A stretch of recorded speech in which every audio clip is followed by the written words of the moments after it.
Network. This is Morning Line with Nick Beres. Good morning, everyone. Thanks for joining us on Morning Line. Nick Beres with you on a Monday. A good show on tap for you. Look, folks, we live in a great place, okay? Nashville is rocking. The surrounding areas continue to grow. Lebanon, where I live now, okay, I moved out of Mount Juliet because it was growing so fast and so busy. And now Lebanon is one of the top 15 fastest growing communities in the entire country. And it's like, gosh, they just keep following me. Yeah. It's nice to live next to Nick Beres, I think. I think Bernie Gallerani, real estate agent extraordinaire, would agree with that. Look, the property right next door to me is up for sale right now. You can move in next door to me right now. Is that the same one that's been on the market for an eternity? A little while, I think. But it's pretty expensive. It's pretty expensive. It's nothing like my property. It's much larger, but it's hard to, I don't know, maybe that's why it's not sold. It's next to me. You know, I think you understated, though, the Lebanon growth process, because in the state of Tennessee, Gallatin and Lebanon were 1 and 2 fastest growing cities in the state of Tennessee. Right. Did you know that? Okay. I think it's in the state of Tennessee, and I think they're top 15 nationwide. No, I agree with that. So, I agree with that. But what's really great is you are in one of the 2 fastest growing cities in the state, which is pretty impressive. I mean, is that good? Well, you're going to say it's good. Well, I don't know. Not necessarily. Well, I mean, I'm in the real estate business, so growth is a good thing in real estate. Now, I will say this to you, though, and I live in Hendersonville. Yes. And so sleepy Hendersonville has had... Very nice area. Yeah. So it's changed a lot, though, over the last 20 years that I've been there, and that's a good thing, I guess. Just depends on there's a lot of people that are upset about growth. And I didn't grow up in Tennessee, and I didn't go to high school there or anything like that. So I think some of the local people that live in these communities that grow rapidly probably have some frustration.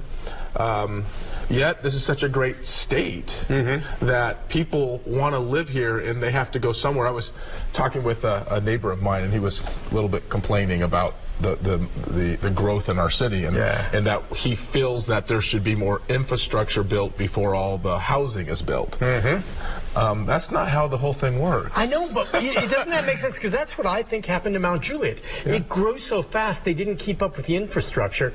And so the traffic, to me, and to me it was a quality of life at one point. I loved the area of Mount Juliet and the people, but the traffic, it was like quality of life. I'm out of here. Yeah. Okay, so you said it's not the way it works. I guess the growth comes first, but shouldn't you put some planning into it when you think, should we allow this? Should we allow that? You know how that great saying is, says, build it and they will come? Yeah. They will come, then you build it. And why would you invest shopping centers and widening roads and restaurants? What business profession is going to build something when there aren't people there to utilize the product? And so in the world we live in today, and especially our cities where we've had massive growth, the people come, then they build. So, and I'm not talking about housing. They build housing, but they don't build infrastructures and roads and shopping centers and restaurants and things in the community unless the people are already there. Okay, you're right. I guess what I should have said is I don't mind the growth of the people moving in, and that's a good thing. It's that once that's there, let's start looking at what we're going to have to do to sustain this and expand the roads before we put in all these other businesses and everything else. And it didn't seem like they adapted to that as all this growth was coming. All the people were here, and now, okay, let's build a Kroger and let's build another restaurant here. But the roads are still the same, and they're just clogged. The traffic gets backed up so far. You ever wonder, when I know this is going back 15 or so years, but when they were widening Interstate 65 here, right? And that went on for many, many years, right? And so they widened it because there was a lot of cars traveling up and down the Interstate of 65, and now it's congested again, right? I come down here this morning to do the show, and it's backed up, and you look at this going, well, what's next? Well, they don't widen it 5 lanes wide on each side if there's only a need for 4 lanes, and so unfortunately that's not how money is spent. Money is spent to the need, not to what they believe it could be. And so for that being said, Yeah, you're right. You can't spend money in hopes that they'll come. If they never come, then you just wasted money. So as far as the city goes. Now, I live in a small town that's jammed with people, right? And so Hendersonville is a town that has grown astronomically over the last 20 years, and yet our restaurants are packed, our roads are congested, but yet they're building and they're expanding and there's new things coming in, and so that's pretty exciting. So I guess I understand that side because I'm in the business. However, there are people that get frustrated about it. Yeah, I want to talk more about that. Let's take a phone call from Charles, though. Charles, good morning. Hi, Charles. Hey, have you heard of people like Fan, Neil, and Dean Graziosi? No, who? Dean I have heard of, yes. Neil and Dean Graziosi. Yes. These people from California, they come here saying can make a lot of money in the real estate market. Now, I've had close friends tell me the Nashville real estate market is not very good. So does Fan Mail and Dean Graziosi have a good investment strategy when what they advertise on TV is not what you get at the hotel, the logic is flawed, or should they be run out of town on a rail when they're out of state? Because I had a that series with someone else who gave me a digital camera, and when they're out of state, how can I see them for my money back? They are a senior citizen population they're targeting, and that's how Bernie Madoff made his money. What is your take on the real estate market from Fan Mail and Dean Graziosi have this commercial saying you make all this money, but okay, are you familiar with? Yeah, and they're exactly. They're real estate investors. Yeah. I think in any big city where there's opportunity, you're going to get very smart, savvy people that are going to want to come here and take advantage of the people showing up. We'll go back to the people again. The investors come here because the people come here, and when the people come here to purchase, the value of property goes up, gives them opportunities. There's a perfect caller with a perfect example of folks that think that those individuals are driving up the market. They're actually not driving the market up. The influx of people moving in from all these other states around the country are what driving our prices up. Do you get calls from any of these real estate investors that I've heard from other real estate folks, big ones like you, that they'll get a call and they say, look, we're looking to buy up a swath of homes in an area, maybe because they want to make them Airbnbs, maybe because they want to rent them. I don't know, which, again, when that happens, the people that live there that have homes aren't always thrilled with that. Do you get those calls? Sure. How do you handle it? What will they ask? Or what's the Bernie, look, I know you're a big real estate guy in town. This is what we're looking for. And then how realistic is it? I had one a few years ago, and so I'll just leave it at that. It was somebody actually that most people would know, and they had a huge portfolio to sell. And so we worked on helping this individual sell about 50 individual single-family homes up north of Nashville. Okay. And so you get big-time investors, right? There's companies out there like Homes to Rent, which are now building communities in our town. And so we get phone calls like this one we just had. Here's what I would say to the listeners out there. We're talking about huge hedge fund companies, right? Who we're not talking about 20 million, 30 million, 40 million. We're talking about hundreds of millions of dollars that are being invested. You're not going to slow down that train. It's too heavy and too fast, and business is still business. And we might be small business people. We might just be working with somebody else that we own a home or we own a rental property. We are small potatoes in comparison to huge hedge fund companies coming in and building communities of rental properties or buying homes for buying rental portfolios for rentals. We talk about driving our prices up. To 10, 12, 15, 18%. You're talking about companies coming in dropping $50 million in a month that quick to buy stuff. And they can outbid people if they want. Look, I get offers all the time or calls. We have some other property and stuff. I'll tell you this right now. I got zero interest in it, and I will take less money to sell to someone who's going to build and not make a rental home. Tell them to go jump in the lake. Yeah. I get those calls all the time. I go, leave me the damn alone. I'm going to sell at some point, and I'm sure as hell not going to sell to you. Click.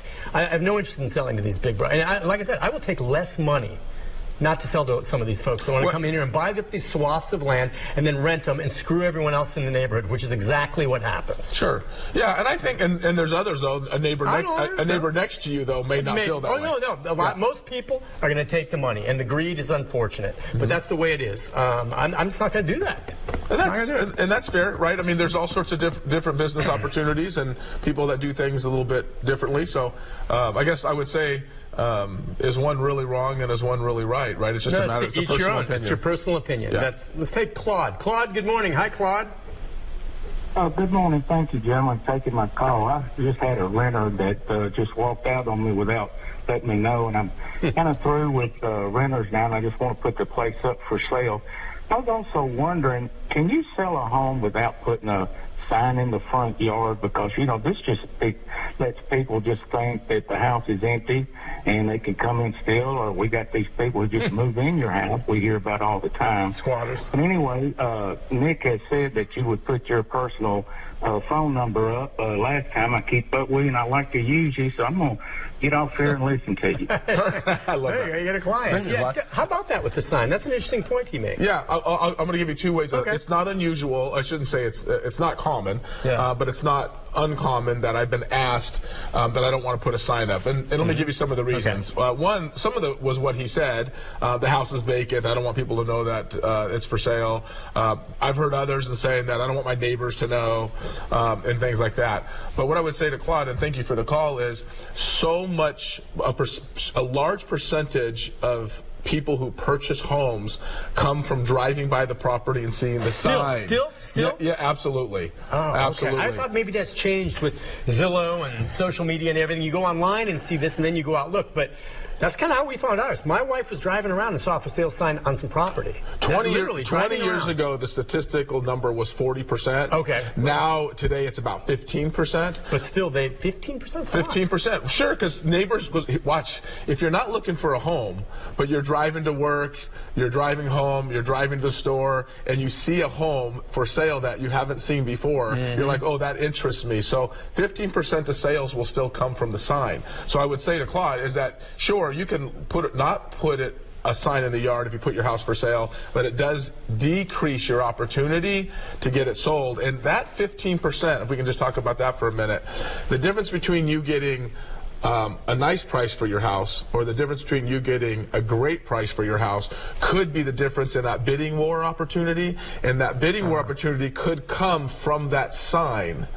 So if that sign equates to 15% and it happens to be the offer you get to compete against the other 85% that didn't come off the sign, then you actually could end up raising your value of the sale of your home because you have a sign in the yard.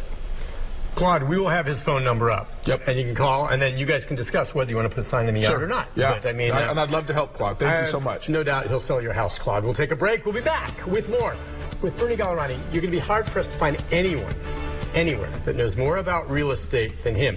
Just remember, everyone, coffee is for closers. We'll be right back.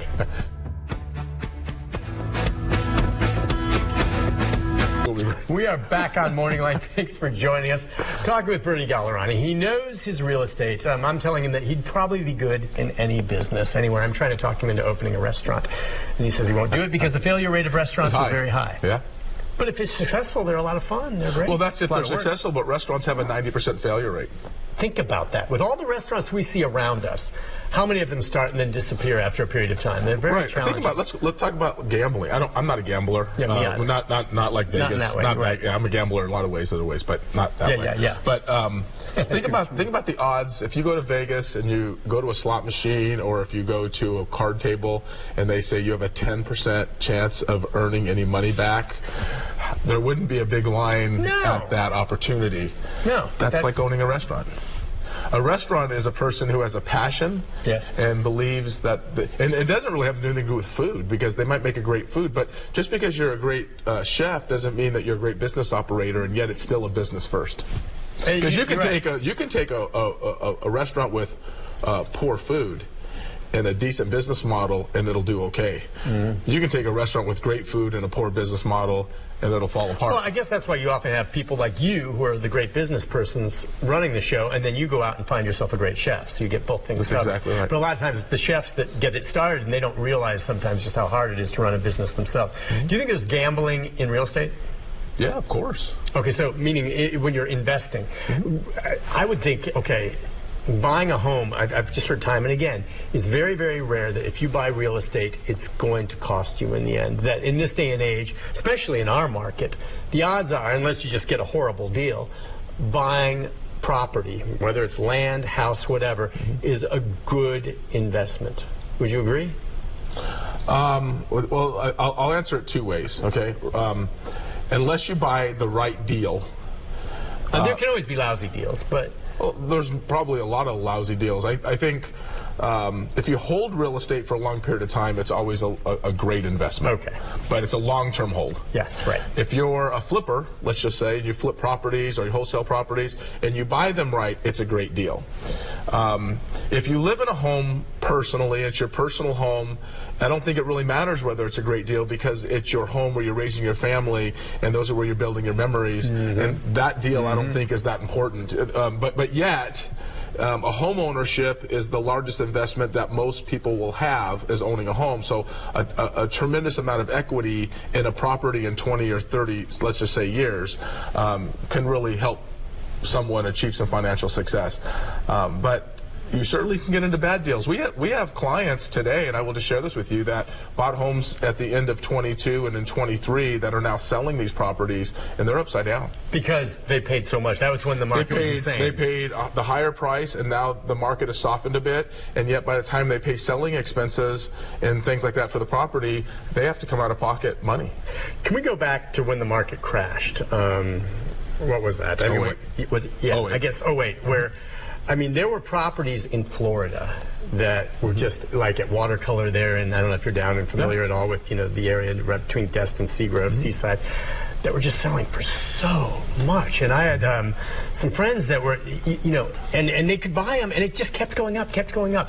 It's very difficult to tell when finally that bubble's going to burst.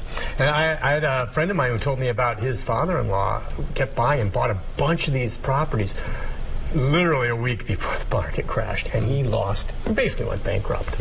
Lost his shirt. Were you in it when those times came around? Did you see any of that coming? Yes. So, okay. Now the thing is, you knew at some point. We all knew there was a bubble out there, but it just kept going and going and going, and you could make money. You heard stories of people in Vegas that would buy a condo, and the next day turn around and sell it for $50,000 to $100,000 more than they paid for it. Just it was that crazy.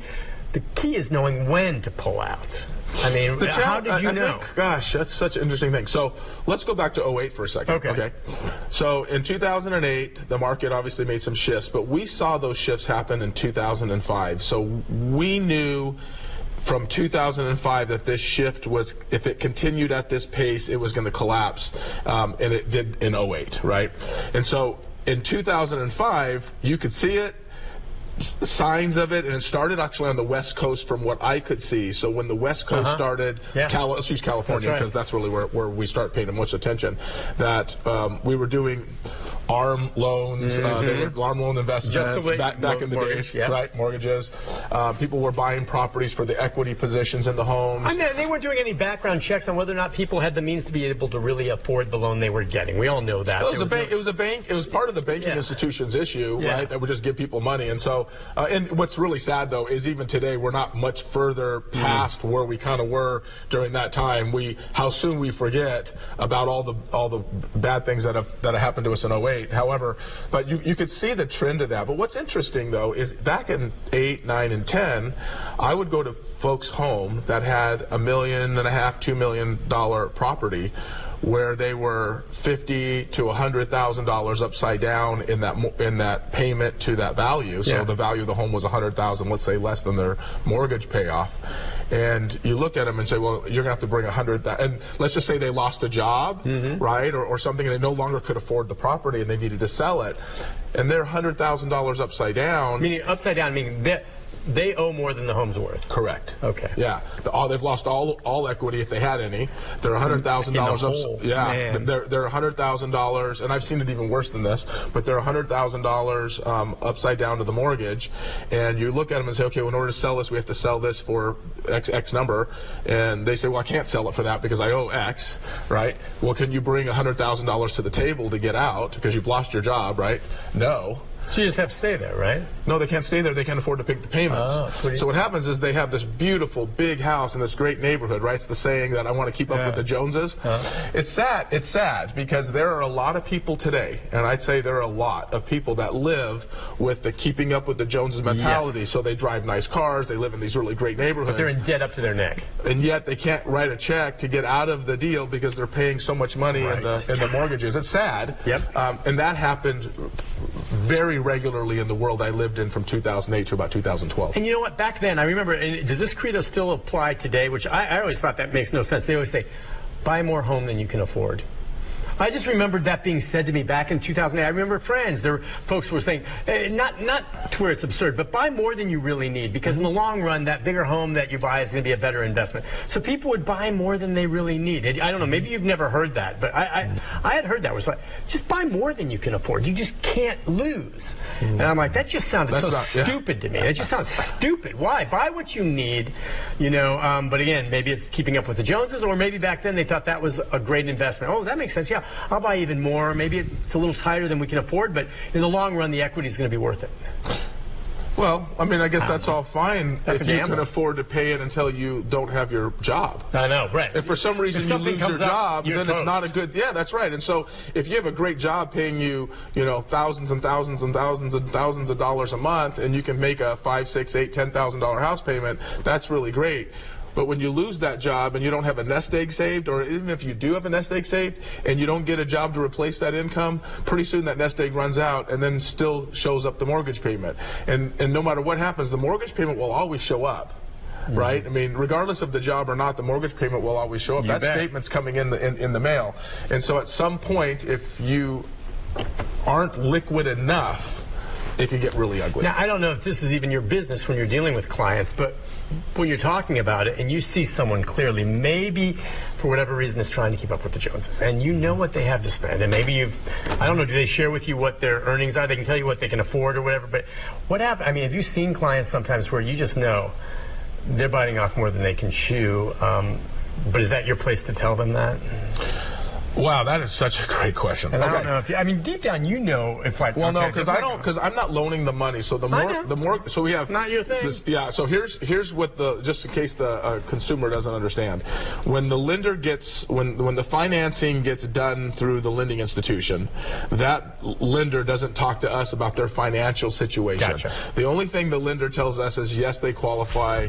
Or no, they don't. No, they don't. Okay. So I give you one scenario where I had this very young guy. He was, I think, 26, 27 years old. He was looking at a $1 million property at that particular time. And so I called the lender because he wanted to up it from like $1 million to $2 million. And so I called the lender and went, whoa, hold on. This is a 26-year-old kid. And the lender said he could pay cash for the property. Don't ever worry about the amount of money. He's plenty liquid. Okay. And I thought, okay, that was the only time really anybody's ever said to me, a lender typically will never tell you. But meaning that the lender's not going to approve this unless they're pretty dang sure. And this kid obviously comes from money, had money, and so. But it was good of you to even reach out there. You're like, this is a 26-year-old kid. Is he biting off more than he can chew? I'm just checking. That was not. You didn't have to do that, but that was nice. Well, I guess I guess I felt a little confused that he was this young man that had a whole bunch of money that I couldn't wrap my mind around how this is possible. How he has that much. Yeah, and he wasn't an athlete or anything like that. If they're a Titans player, you're like, okay, totally get it. That wasn't the case with this young man. However, I ended up becoming really good friends with this young man, and he bought, I'm guessing, $15 or $20 million worth of rental properties from me after this purchase of this home. So he was very liquid, and he made his own money, and it was he's a really great person. All that being said, though, most lenders, what they do is they take your debt ratio to your income, and that has to meet a certain criteria. Yep. And when that meets a certain criteria, they say yes or they say no. How much we can give you. Yes. And so the question really to ask ourselves is, does the lender really say you shouldn't buy this house because the realtor never knows? Should the lender say, should you buy this house? And then you have to look at it and go, well, the lender's just funding money that the buyer wants to fund. So I don't know. I think as adults, we have to also be responsible for ourselves. I agree. Take a break. Be back with more with Bernie Gallerani right after this.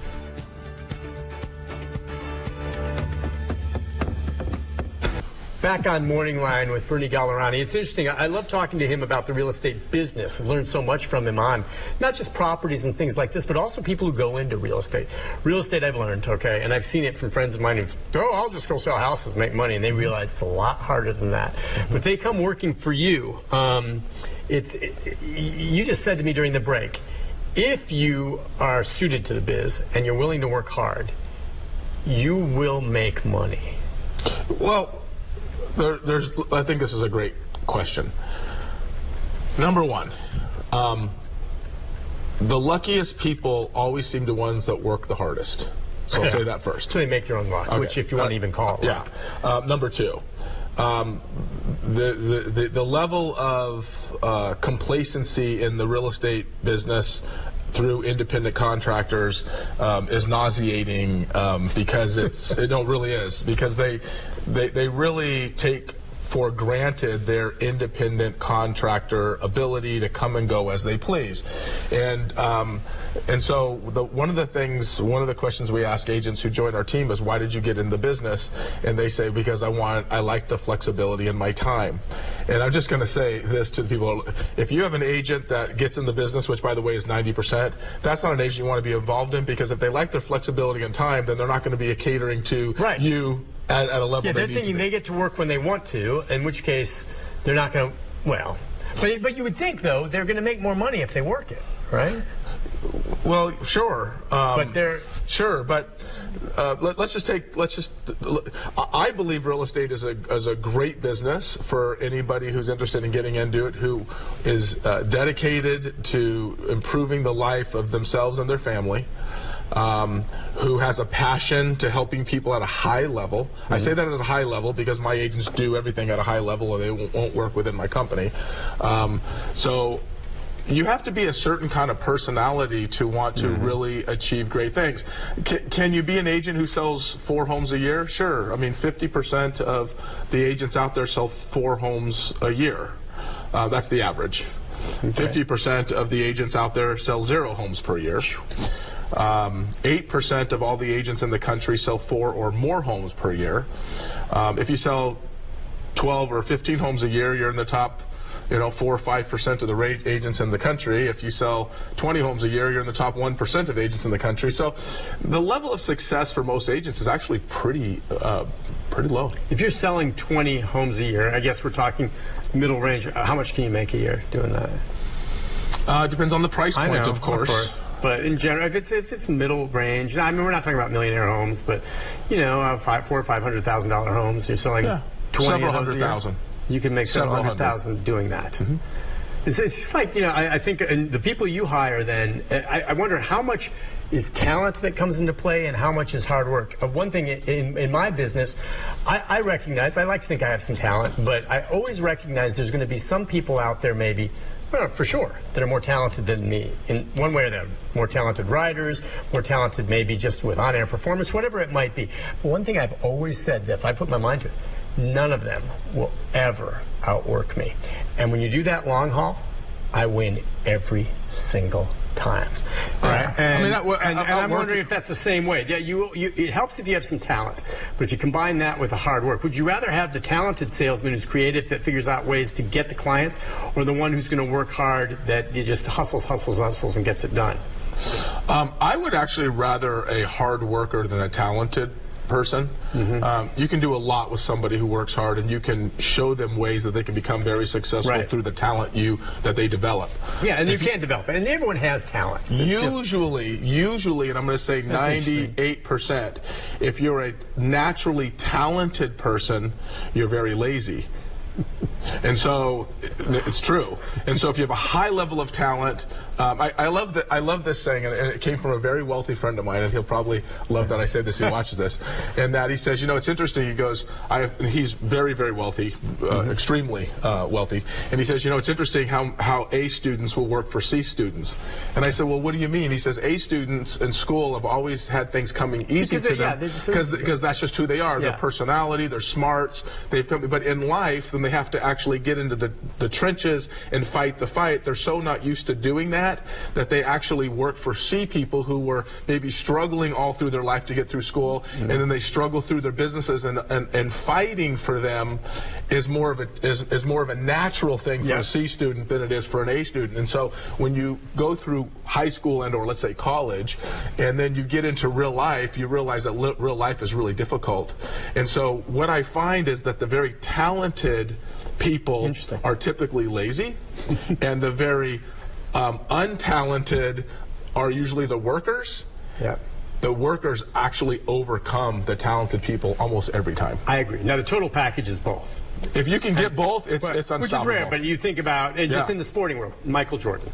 Supremely talented and had a work ethic like unlike no other. Made him the greatest who ever played. Okay, I'm just saying that as an extreme example. But for me, I'm thinking... I'm interested in talent if you're going to be doing brain surgery. I mean, if you're my brain surgeon, I'd more rather have... and smart. Yeah, I want smart. I mean, I want a talented... Yeah, smart and how talented. hard you work away from the surgical table, I don't really care. I just want a brilliant person doing brain surgery. But in general, I totally agree with you. I would rather have the hard worker over the talented person who is going to be temperamental or is going to be lazy or is not going to be hitting the deadlines. Well, we mentioned athletes, and I think that those that are watching can appreciate this. Everybody in, let's say, NFL, right? Everybody is talented, right? They wouldn't be there unless they were super talented. To get to that level alone, you've got to be something special. The question we have to ask ourselves is, the ultra talented are great, but how many people are really talented that are lacking drive? And then how many people are actually in the NFL competing where their talent isn't there but their drive is high? And so there are quite a few. When you look at people like, we'll use Tom Brady for example, right? Where here's a guy who maybe wasn't overly talented in college because he was a 6th-round draft pick, right? Who ended up becoming probably the greatest quarterback that ever played the game. But yet his drive, his determination made him the greatest quarterback that probably ever lived. But yet you have very talented people in the NFL that just don't really stand out because they're a bit lazy at times because their talent has taken them only so far and their drive isn't there. Business in general is that way for every business across the board, including real estate. Yeah, the sporting analogies are great. Pete Rose, Charlie Hustle, worked his butt off. Vince Young here in Tennessee. He was just amazing in college, and I think he came here and thought it would be just as easy in the pros. And it wasn't. He washed out. I don't know that he worked it as hard as he could have, I mean... Well, look how many great college football players who get drafted #1 who ended up getting all this money but then never did anything. And they got the money, and I could mention some names. They've gotten the money, but the money overpowered their will. And then they lost their will, and then now they're out, and they're a bust. I guess what we're talking about here is true of any industry at all, but you think it's really important in real estate. It's no different in real estate. The problem with real estate is we have 14,000 licensed agents here in Nashville, and if you think about 14,000 in your brain, 7,000 of the 14,000 didn't even sell one house, but yet they're a realtor handing out their card. And then the other 7,000 sold 4 homes on average per year. I wouldn't want an agent that sold 4 houses a year working on my house, right? So the percentage of talented realtors that really can get the homeowner top dollar is so small. How do you find them? And that's really... that's really there. And I can share this with anybody. If you want to know how to go find a really talented and successful agent, go to Zillow and just put in agent search and type an agents in. It'll tell you how many houses they sell. It'll tell right there. Yeah. And what's a good number you want to look for? Number of houses sold. I don't know. I mean, I would say anything less than 20, I wouldn't want them involved. And I would say if you're listing a home, make sure they're listing, because it'll tell you whether they're listing or they're buying. It'll tell you what their talent is. So the listing success rate, if you're listing a home, you want to find a majority of those sales there. If you're looking for a buyer's representation, it'll tell you how many homes they've worked with buyers on. Then you want to go that direction. Interesting. And that's how you go about choosing one that'll...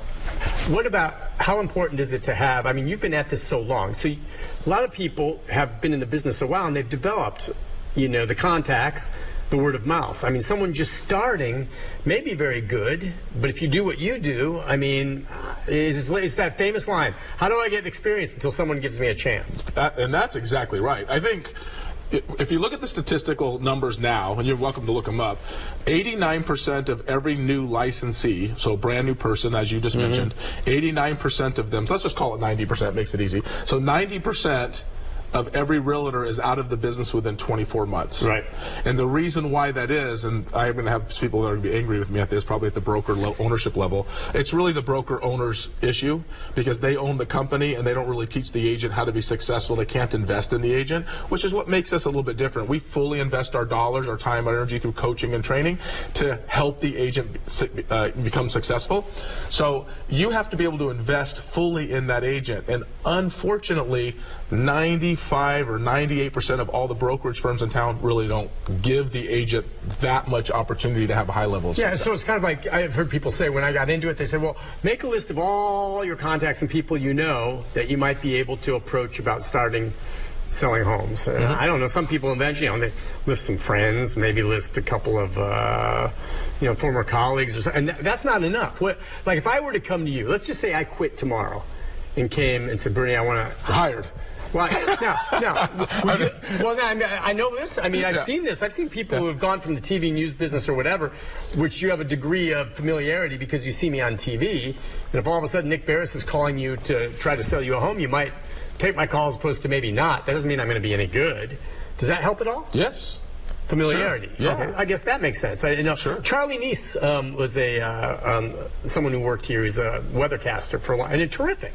And he went into real estate, and he's done very well for himself and is very good at it. Yeah. But at the outset, the fact that he had been on TV here, I think, didn't hurt him. Sure. No, I think that anytime someone knows who you are, they have a level, you know, being on TV, I think people see you, there's a level of trust. Maybe. I would guess that alone doesn't mean you're going to be any good, but that can start. So then what do? Make cold calls?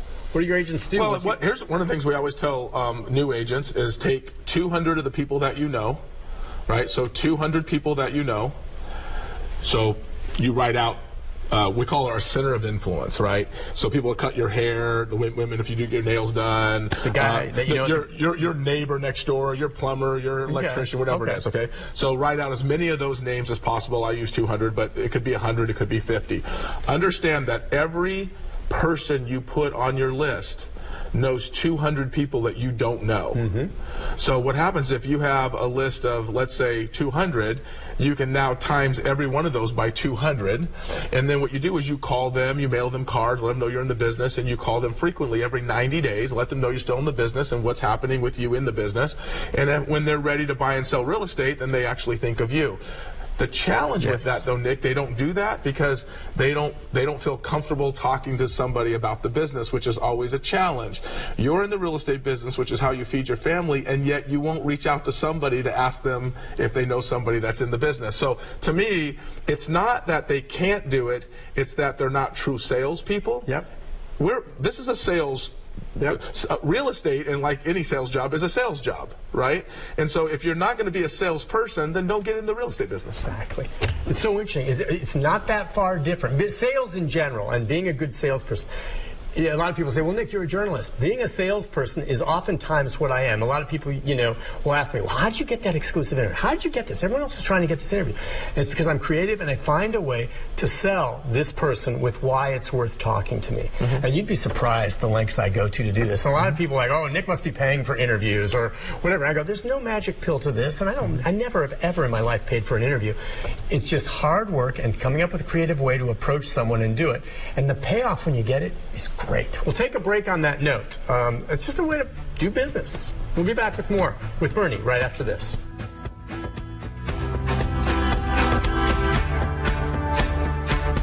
All right, we're back on Morning Line. You said you were going to tell me a story in this final segment. Well, we were talking about salesmen, right? And people are like, well, if you're a good salesperson, you'll do well. If you're not such a great salesperson, right, your personality or whatever it is. Our job as salespeople is to do a couple of things. Number one, our job is to listen to you to what you want. and find you what you want. So if you're a seller and your job is to get the home sold, my job's to tell you that I can sell your home if I can, and then what it's going to take to get it sold. And the difference between the fantasy land that most sellers live in and the reality to what the market will bear for the price, there's a gap somewhere in there, right? So, for example, the homeowner believes their house is worth $550,000. The market indicates the house is worth $475,000. We have a $75,000 gap between fantasy land that the seller would like to have and the reality to what the market will bear. Yeah. And somewhere in between there is the truth, right? Okay.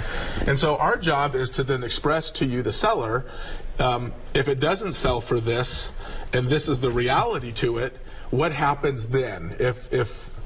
And most likely we'll be faced with the opportunity of having to face the reality that $550 is not our number, and that somewhere around $475 is going to be our number, right? And so I think that a salesperson can break down the reality. Instead of just saying yes to $550, they can break down the reality and say, what happens if you never get to move? What happens if you own the house for the next 5 years and it never sells? Because there are goals that are at hand that you, the seller, want to accomplish. So if your goal is to, let's just assume and say, you want to move to Florida to be near your son and his wife and the grandchildren, and that's why you're selling this particular home in Nashville to move south to Florida, and yet you're stuck on $550 and $475 is your reality. Yeah. Somewhere between there, as a salesperson, you have to break down the risk associated with the overpriced listing, and if it never sells, then what? You give up all that. The relationship with your children, the relationship with your grandchildren, the purpose of going to be around your grandchildren. I want to go watch Johnny play t-ball and Susie dance class. And at some point, because of your want, doesn't make your house more valuable. And so a good salesperson will break down the risk associated with $550 and try to get to some level of reality to the goals that you have set for you and your spouse. Now, let's just talk about the buying side, because I think we mentioned that off camera. Let's just say somebody is stuck on a $5,000 or $10,000 difference in price point. Yeah. So you have a seller that wants $510, you have a buyer that wants to pay $500, and neither one wants to move. At some point, you have to go to one or both. Let's assume it's the buyer in this particular case. And you have to ask them, if you break down $10,000 over a mortgage payment of 30 years, you're talking about $50. And so if this is the perfect home for you for $50, gosh, how much do you spend at Starbucks every month? Right? And you're like, well, I mean, I like my Starbucks. Okay, great, but this is the perfect house for you. And sometimes we're stuck in the middle of being right, that I don't want to pay this for the house because I want to be right or because it makes me feel good, and yet you're going and spending $200 a month on Starbucks and yet giving up the home that you want to raise your family in. Right. These things don't really coincide with each other. They don't really make any sense. And so you have to look at this and go, you're talking about, we've been looking at 20 houses. You finally found your dream home. You got super excited about it. You visioned your family in this. You've talked about where you're going to put your furniture, and yet you're not going to pay $5,000 or $10,000 over. Really, it's not the $5,000 or $10,000 and or the $50. In most cases, it's pride. Right.